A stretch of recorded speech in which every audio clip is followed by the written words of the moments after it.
오늘 예배드리는 모든 성도들에게 하나님께서 복 주시고 지켜주시고 은혜와 평강 주시기를 주님 이름으로 축원합니다. 요나가 하나님의 명령을 거역하여 가라고 한 니느웨로 가지 아니하고 다시스로 도망을 칠 때에 하나님께서 대풍을 바다 위에 내리셨다. 그래서 바다에 큰 폭풍이 일어나서 배가 거의 깨어지게 되었다고 했습니다. 그때 무리 중에 누군가가 이건 누구 때문에 이런 풍랑이 일어났는가, 우리 한번 제비 뽑아보자. 좋다. 그래가지고 제비를 뽑았습니다. 뽑아보니까 누가 당첨되어졌습니까? 요나가 당첨되어졌습니다. 그래서 사람들이 이야기합니다. 어떻게 하면 이 풍랑이 잔잔하게 되겠는가, 그렇게 물었더니 요나가 대답하는 말씀이 12절에 있습니다. 같이 한번 읽어보겠습니다. 그가 대답하되 나를 바다에 던지라. 그리하면 바다가 너희를 위하여 잔잔하리라. 너희가 이 큰 풍랑을 만난 것이 누구 때문이요? 나 때문인 줄 내가 아노라 하니라. 너희가 이 풍랑을 만난 것은 나 때문이다. 요나 때문이다. 자기 자신이 그렇게 이야기합니다. 요나는 어떤 사람입니까? 그의 사명이 뭡니까? 니느웨에 가서 복음을 전하여서 그들을 회개시켜서 다시 하나님의 지향받지 아니고 살려내는 것, 그게 요나의 사명이었습니다. 그런데 이 사명을 저버리고 도망가다가 하나님께서 그를 돌이키게 하기 위해서 풍랑을 일으키셨습니다. 그래서 자기뿐만 아니라 그 배에 타고 있는 모든 사람에게 엄청난 고통을 주었습니다. 배에 있는 모든 물건을 다 버리게 하는 엄청난 경제적인 손실을 받게 되어졌습니다. 왜 이렇게 되어졌겠습니까? 사명을 저버린 요나 때문이었습니다. 그러니까 요나의 사명은 니느웨 성에 60만 명을 살리는 복을 주는 사명자였습니다. 그러나 그가 사명을 저버리게 될 때 그 주변의 많은 사람에게 고통을 주고 불행을 안겨주게 되어졌습니다. 우리 모두도 마찬가지입니다. 나 때문에 다른 사람이 복을 받게 해야지, 나 때문에 다른 사람이 불행해지는 이런 삶을 살지 않도록 우리가 애써 나가야 될 것입니다. 우리 모두는 다른 사람을 복되게 하고 행복하게 하기 위해서 태어났고 살아간다는 이 한 사실을 꼭 믿으시기를 바랍니다. 창세기 12장이 그렇게 말하고 있습니다. 우리 1절에서 3절까지 우리 같이 한번 읽어보도록 하겠습니다. 여호와께서 아브라함에게 이르시되 너는 너의 고향과 친척과 아버지의 집을 떠나 내가 내게 보여줄 땅으로 가라. 내가 너로 큰 민족을 이루고 내게 복을 주어 내 이름을 장대하게 하리니 너는 복이 될지라. 너를 축복하는 자에게는 내가 복을 내리고 너를 저주하는 자에게는 내가 저주하리니 땅의 모든 족속이 너로 말미암아 복을 얻을 것이라 하신지라. 아멘. 하나님께서 아브라함에게 너는 복이 되라고 했습니다. 땅의 모든 족속이 너로 말미암아 복을 받을 것이라고 이야기했습니다. 너는 복이 될지라는 이 말씀을 우리말 성경과 개역 성경을 보면 너는 복의 근원이 될지라. 또 현대어 성경을 보면 너는 모든 사람들에게 복을 전해주는 사람이 될 것이다. 현대인의 성경에 보면 너는 다른 사람들에게 복을 끼치는 자가 될 것이다. 그렇게 번역을 합니다. 이 말씀들을 정리해 보면은 아브라함은 복 자체가 될 것이다. 복 덩어리가 될 것이다. 복의 저수지가 될 것이다. 아브라함 자체가 복을 받아서 모든 사람에게 복을 나누어주는 사람이 될 것이라고 했습니다. 그래서 모든 사람과 모든 민족이 너로 말미암아 복을 얻을 것이다. 이것이 하나님께서 아브라함을 부르신 이유요 사명이었습니다. 이것이 하나님께서 아브라함을 부르신 것뿐만 아니고 오늘 우리를 부르신 사명인 줄 믿으시기를 바랍니다. 그래서 여러분들 거의 기억하시는 분이 없을 겁니다만은 우리 주보 제일 일면 위에 보면 모든 사람이 너로 말미암아 복을 받으리라 하는 이 말씀이 그대로 지금 있다고요. 내 개인과 우리 교회가 이제 다른 사람에게 복을 나눠주는 그런 축복의 통로가 될 수 있도록 위해서 늘 기도하고 애쓰시기를 바랍니다. 자, 이렇게 하나님께서는 아브라함을 부르시고 복을 줄 뿐만 아니고 우리에게 복을 주시기를 원하시는 말씀을 한번 찾아볼까요? 갈라디아서 3장 13절 14절 같이 읽도록 하겠습니다. 그리스도께서 우리를 위하여 저주를 받은 바 되사 율법의 저주에서 우리를 속량하셨으니 기록된 바 나무에 달린 자마다 저주 아래 있는 자라 하였습니다. 이는 그리스도 예수 안에서 아브라함의 복이 이방인에게 미치게 하고 또 우리로 하여금 믿음으로 말미암아 성령의 약속을 받게 하려 함이라. 아멘. 왜 예수님께서 십자가에서 죽으시는 저주를 받으셨다고요? 우리가 받아야 할 저주를 대신 받으시고 우리는 그 저주에서 벗어나도록 하기 위하여서 예수님께서 저주를 받으셨다는 것입니다. 거기서 끝나지 아니하고 더 나아가서 아브라함의 복을 이방인인 우리에게도 받게 하기 위하여서, 아브라함의 복을 받기 위해서 예수님께서 십자가에서 못 박혀 죽으시는 엄청난 대가를 지불하셨다는 것입니다. 아브라함의 복이 뭡니까? 내가 복덩어리가 되어져서 다른 사람을 복되게 하는 것. 한번 따라하겠습니다. 내가 복덩어리가 되어서 다른 사람을 복되게 하는 것. 이게 우리의 지금 사명, 우리의 사명. 이걸 우리가 꼭 붙들고 오늘 이것이 나의 사명이라고 믿고 나가면 하나님께서 그런 사명자가 되게 해주실 줄 믿습니다. 갈라디아서 3장 9절도 같이 한번 읽어볼까요? 그러므로 믿음으로 말미암은 자는 믿음이 있는 아브라함과 함께 복을 받느니라. 아멘. 예수님 믿는 사람은 아브라함처럼 복을 받게 된다는 약속입니다. 어떤 복입니까? 내가 복덩어리가 되어져서 다른 사람을 복되게 하는 것, 내가 복의 저수지가 되고 내가 복의 근원이 되어져서 다른 사람에게 복을 나누어 주는 것, 오늘 이것 위하여서 하나님께서 우리를 위해서 십자가에서 죽으셨다고 이야기했습니다.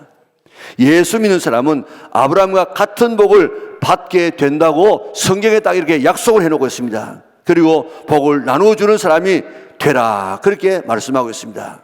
이게 하나님께서 아브라함에게 주신 사명 선언인 줄 믿으시기를 바랍니다. 아브라함뿐만 아니고 하나님께서 창조한 모든 사람의 사명 선언문입니다. 네가 복이 되어서, 네가 복의 근원이 되어서, 네가 복덩어리가 되어져서 남을 복되게 하고 남이 복받게 하고 남이 잘되게 하라. 이게 오늘 아브라함에게 주신 사명뿐만 아니고 우리에게 준 사명인 줄 믿으시기를 바랍니다.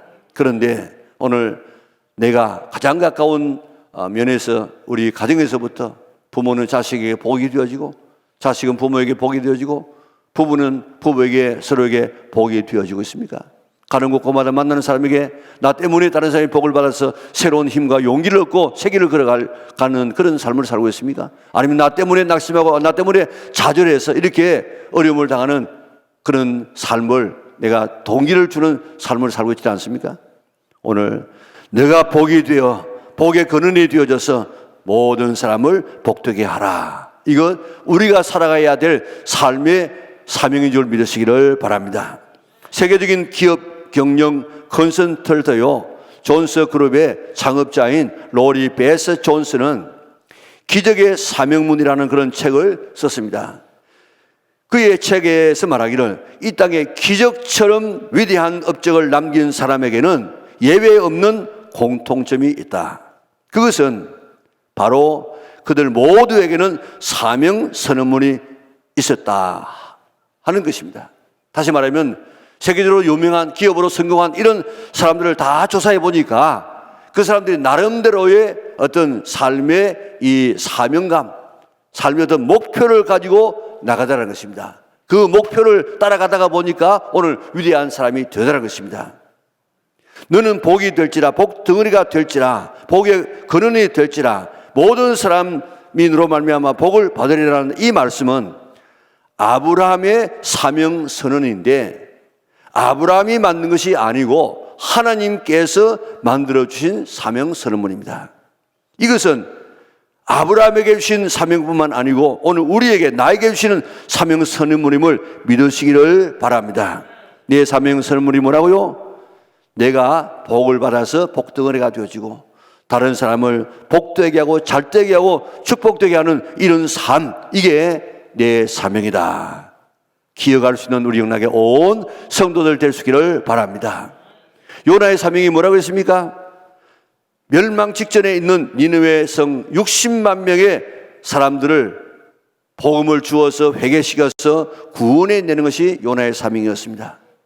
그런데 그 사명을 감당하지 않으니까 자기 자신뿐만 아니고 다른 사람을 거의 죽음의 지경까지 몰고 갔습니다.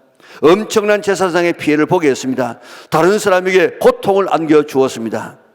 요나는 니느웨 사람에게 복이 될 수도 있었고 배에 탄 사람에게 죽음의 고통과 물질적인 손해를 끼치게 할 수도 있었습니다. 그런데 그의 첫 번째 행위는 복을 준 것이 아니라 고통을 주는 사람이었습니다. 왜 그랬습니까? 사명을 감당하지 않으니까 자기뿐만 아니고 모든 주변의 사람까지 다 힘들게 만들었다 이 말입니다. 이제 아브라함의 사명이 우리의 사명인 줄 믿으시기를 바랍니다. 아브라함의 사명이 뭐라고 했습니까?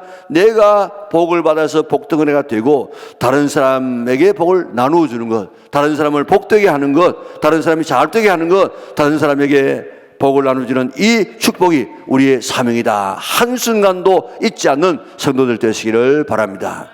복 가운데 최고의 복이 무엇이겠습니까? 하나님의 자녀가 되고 천국 백성이 되는 것입니다. 복을 나누어 주되 최고로 줄 수 있는 복은 복음 전하에서 예수 믿게 해서 구원받아서 하나님의 자녀와 천국 백성이 되는 것입니다. 이것이 요나의 사명이요 우리의 사명인 줄 믿으시기를 바랍니다. 우리가 남을 도울 때에 같이 울어주는 위로자가 될 수 있습니다.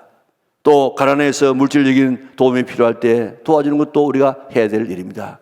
병 들었을 때 치료해주고 또한 병원에 데려가고 또 하는 것 우리가 해야 될 일입니다. 억울한 일을 당했을 때 믿어주고 위로해 주는 것, 비천한 때에 용기를 잃어버렸을 때 인정해주고 세워주는 것, 이런 것들 다 우리 그리스도인들이 해야 될 일들입니다. 그러나 줄 수 있는 최고의 복은 예수님 믿을 수 있도록 복음을 전하는 것입니다. 하나님의 자녀가 되게 하는 것입니다.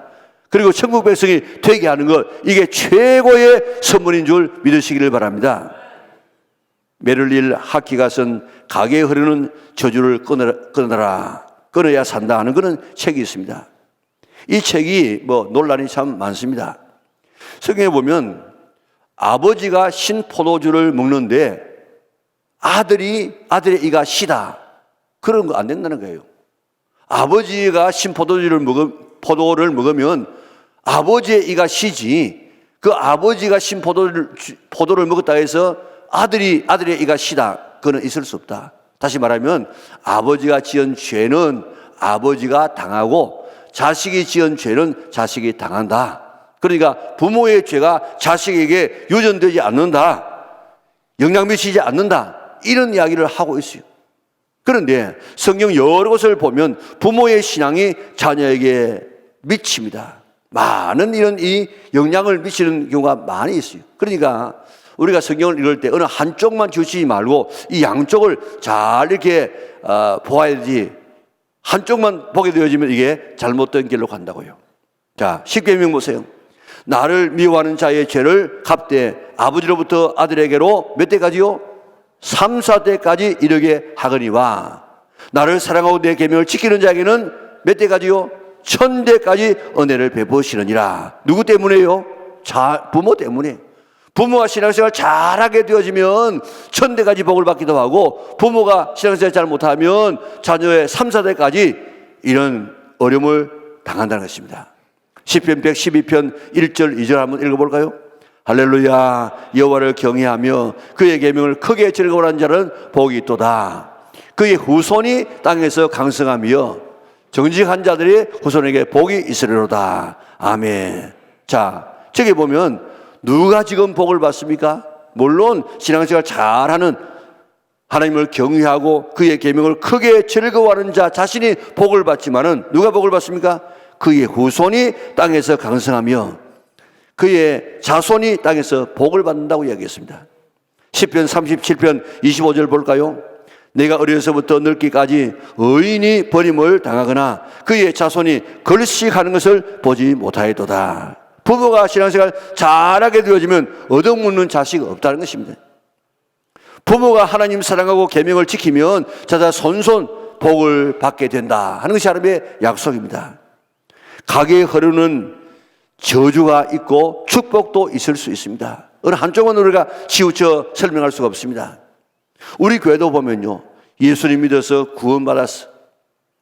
귀신들이 다 그 집안에서 쫓겨나서 가게에 흐르는 저주가 끊어져서 복받는 가정이 있습니다.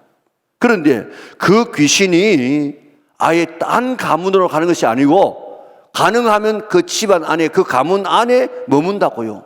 그러니까 이 집에서 예수님을 믿으니까 살 수 없어가지고 저 집을 가는데 예수 안 믿는 다른 가문으로 가는 것이 아니고 그 가문 안에 예수 안 믿는 가정으로 가가지고 그 가정이 완전히 망가지는 그런 가정이 있습니다. 귀신이 그 가정과 가문을 안 떠납니다. 가능하면 안 떠납니다. 떠나게 할 수 있는 유일한 비결이 뭡니까? 예수님 믿는 길밖에 없습니다.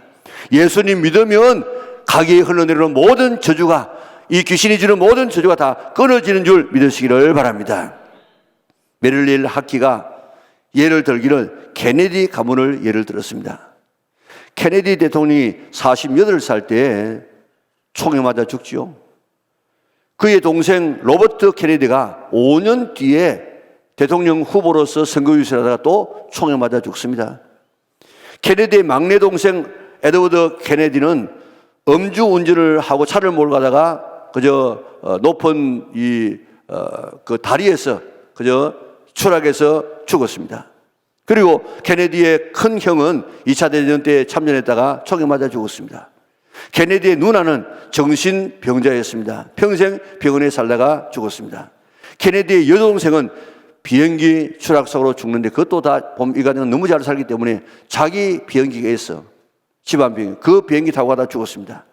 1997년 7월 18일 케네디 대통령의 아들 케네디 2세가 자기에게는 이 가정, 집에 있는 비행기를 타고 가다가 사고로 죽었어. 케네디 가문의 그 마지막 남자가 죽었다 하는 것이 신문에 크게 보도가 났습니다. 대부분이 40세가 조금 지나서 다 죽었습니다. 이런 저주가 따르다가 결국에는 남자 한 사람도 없이 다 죽어지는 그런 가문이 되고 말았습니다. 그러나 미국의 매사추세츠주에 있는 뉴 샴프톤이라고 하는 그런 곳에 크지도 않은 3만 한 5천 명 살아가는 이런 작은 도시입니다. 특산품도 없고 관광 상품도 없는데 조그마한 오두막집 하나가 있습니다. 거기에 문패는 조나단 에드워드 써 있고 그 밑에 미국 역사를 새로 만든 위대한 집안, 집, 이런 이 글귀가 그게 새겨져 있습니다. 조나단 에드워드는 경건한 목사님입니다. 그가 프린스턴 대학을 세우고 또 초대 학장이 되어졌습니다. 부인과 더불어 경건한 삶을 살았는데 12명의 자식을 낳습니다. 5대를 거쳐가지고 계속 자녀를 낳다 보니까 1392명이 되더랍니다. 그 자녀를 한번 조사를 해보았더니 자손 중에서 부통령이 1명, 주지사가 3명, 상원의원이 3명, 그리고 대학 총장이 13명, 시장이 3명, 판검사가 48명, 그리고 변호사가 149명, 군 장교가 75명, 차관급의 공무원이 82명, 목사가 116명, 의사가 68명, 또 발명가가 25명, 대기업가가 75명, 장로 집사가 286명, 한 경건한 신앙인으로 이런 복받는 자자손손이 태어나서 가문을 이루었다는 것입니다. 한 사람은 술을 만들어서 엄청난 돈을 벌었습니다. 그러나 그 배후에 그 많은 사람이 그가 만든 술을 먹고 그저 타락했습니다. 그저 죽이고 살인했습니다. 엄청난 그런 결과가 나타났습니다. 그 많은 돈으로 자녀를 공부시켰습니다. 정치 자금으로 자녀들을 정치에 입문시켰습니다. 그러나 그의 자녀들은 다 40세를 조금 넘기자 총에 맞았어.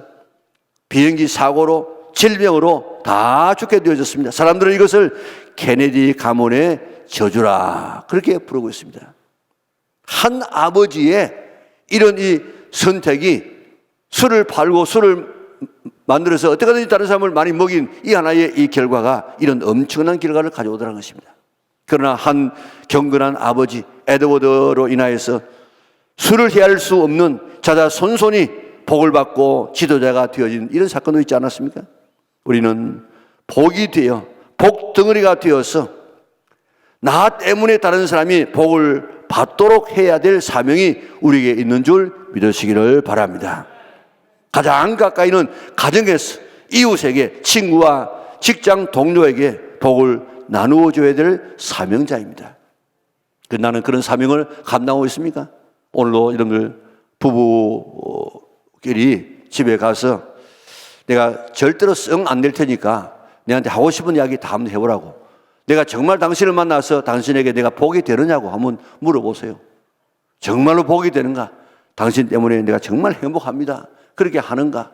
아니면 당신 때문에 정말 죽을 판이라고 내가 그렇게 하든지 하면 정말 이제부터는 첫째 가장 가까운 가족부터 복이 되려고 노력할 수 있기를 바랍니다.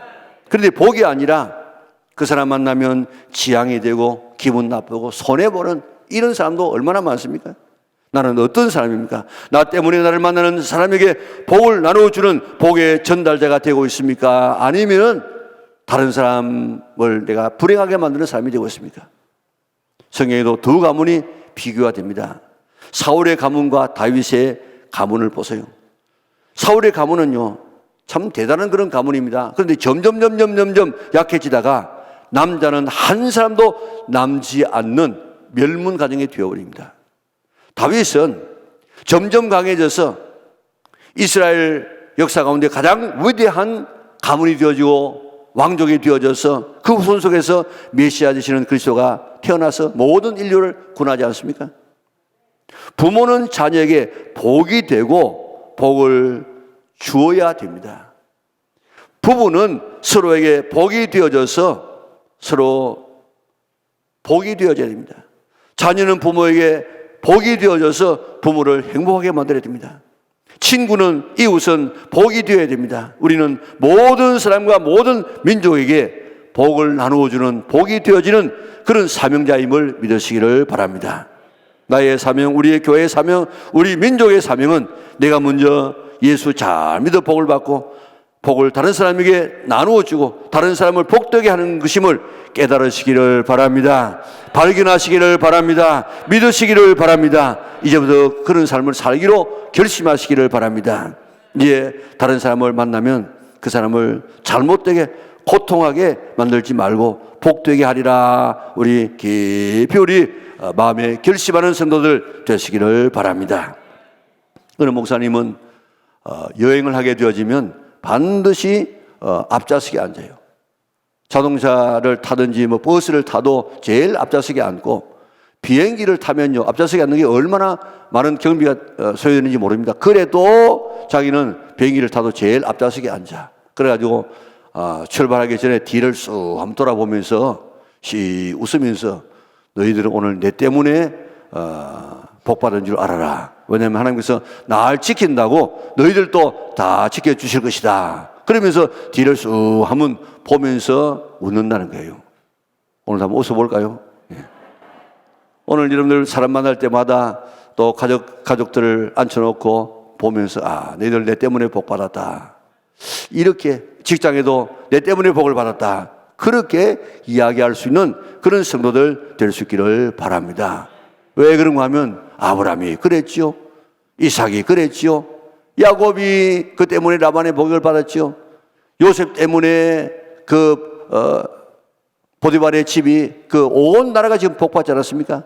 오늘 나 때문에 오늘 많은 사람에게 만나는 사람에게 복을 나누어 주는 너희들은 나 때문에 복받았다. 그렇게 자평할 수 있는 우리 영락의 온 성도들 될 수 있기를 바랍니다. 최고의 복은 복음을 듣고 예수님 믿어서 하나님의 자녀가 되고 천국 백성 되는 것입니다. 이 사명을 요나에게 주었어요. 요나에게. 그런데 요나는 불순종해서 다른 사람을 고통으로 몰아넣었습니다. 나는 다른 사람을 복되게 하는가, 다른 사람에게 고통을 주는가 살펴보시기 바랍니다. 그래서 이제부터는 다른 사람에게 고통을 주는 삶이 아니라 생명을 주고 평안을 주고 복을 주고 잘되게 하고 기쁘게 하는 이런 삶을 내가 살아가리라고 결심하시기를 바랍니다. 이 사명을 감당할 수 있는 비결이 뭐겠습니까? 어떻게 하면 그런 복이 되는 삶을 살겠습니까? 아브라함이 어떻게 해서 그런 복을 받았지요? 어떻게 하면 다른 사람을 살리고 복을 나눠주는 삶을 살겠습니까? 아브라함이 어떻게 해서 복의 근원이 되었습니까? 우리 출애굽기 12장 4절 볼까요? 이에 아브라함이 여호와의 말씀을 따라갔고 하나님의 말씀에 순종했더니 복이 되고 복을 나눠주는 그런 사람이 되어졌다는 것입니다. 떠나라 하면 떠나고, 가라 하면 가고, 바치라면 바치고, 내보내라면 보내고, 그렇게 순종했더니 아브라함은 하나님의 복이 되어졌다는 것입니다. 어떻게 해서요? 순종해서. 자, 사울 왕가하고 다윗의 왕가 한번 보세요. 그게 왜, 뭐가 이 두 가문을 이렇게 한 가문은 몰락하게 만들고 한 가문은 이렇게 융성하게 만드는가? 순종이에요, 순종. 다른 거 많이 있지만은 사울은 어떻게 했습니까? 사울은요, 하나님께서 제사장 외에는 드리지 말라고 한 제사를 내가 왕인데 못 드려? 그래가지고 제사를 드리다가 하나님의 눈밖에 납니다. 두 번째로는 아말렉 사람을 진멸하라고 해서, 그런데 아말렉에게 승리를 주었지만은 왕 아각을 진멸하지 않습니다. 그리고 살찐 송아지와 양들을 남겨놓습니다. 하나님의 말씀에 정면으로 거절합니다. 그리고 하나님의 종에게는 손대지 말라 그렇게 딱 명시해 놓았는데 다윗에게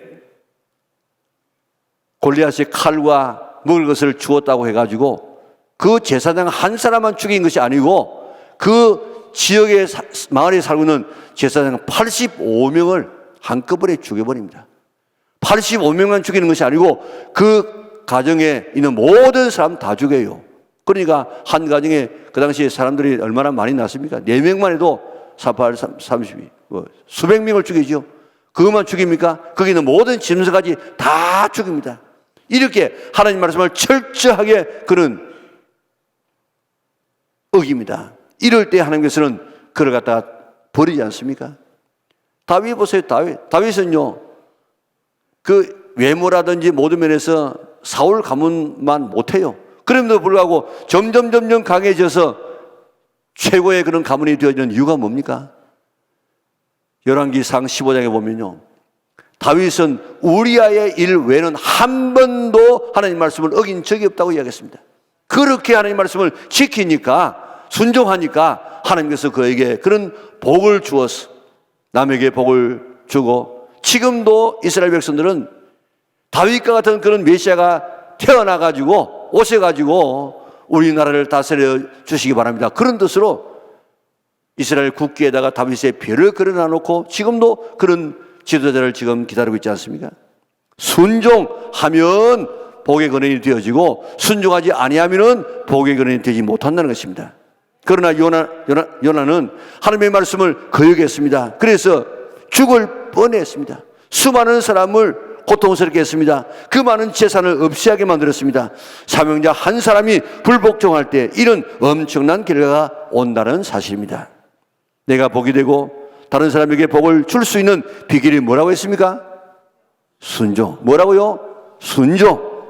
가라면 가고, 서라면 서고, 외치라면 외치고, 일어나면 일어나고, 바치라면 바치고, 죽으라면 죽는 시종이라도 할 때에 아브라함의 복을 받게 될 줄 믿습니다.